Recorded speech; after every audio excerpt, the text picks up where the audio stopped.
Hi friends, ఈరోజు మనం హాలీవుడ్లో 2025లో రిలీజ్ అయ్యి తెలుగు డబ్కి వచ్చిన స్టోలెన్ గర్ల్ మూవీ రివ్యూ అయితే చూద్దాం.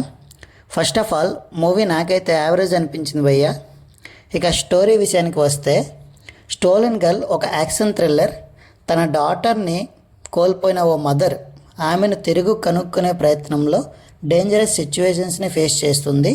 ఈ జర్నీలో సస్పెన్స్, ఎమోషనల్ డ్రామా, యాక్షన్ అంతా మిక్స్ అయిపోతుంది. ఓవరాల్గా స్టోరీ ఏంటంటే మదర్ అండ్ డాటర్ చుట్టూ తిరిగే ఎమోషనల్ సర్వైవల్ థ్రిల్లర్గా చెప్పొచ్చు. మూవీలో యాక్షన్స్ అండ్ ఎమోషన్ సీన్స్ అయితే బాగున్నాయి. ఇక మూవీలో మనం పాజిటివ్ గురించి మాట్లాడుకుంటే ఇంట్రెస్టింగ్ స్టోరీ లైన్ భయ్య, emotional and some suspense moments బాగున్నాయి, యాక్షన్ సీక్వెన్సెస్ కూడా బాగున్నాయి. నెగిటివ్ పాయింట్స్ గురించి వచ్చేస్తే ఆబ్వియస్లీ స్లోగా వెళ్ళే స్టోరీ, ట్విస్ట్ లైన్ ఊహించగలిగేలా ఉండడం. ఇక మా రేటింగ్ వచ్చేసి 2.5 అవుట్ ఆఫ్ 5. ఫైనల్గా ఇది ఒక వన్ టైం వాచ్ థ్రిల్లర్. పెద్దగా ఎక్స్పెక్టేషన్స్ పెట్టుకోకుండా చూస్తే ఒక మంచి ఎక్స్పీరియన్స్ ఇస్తుంది.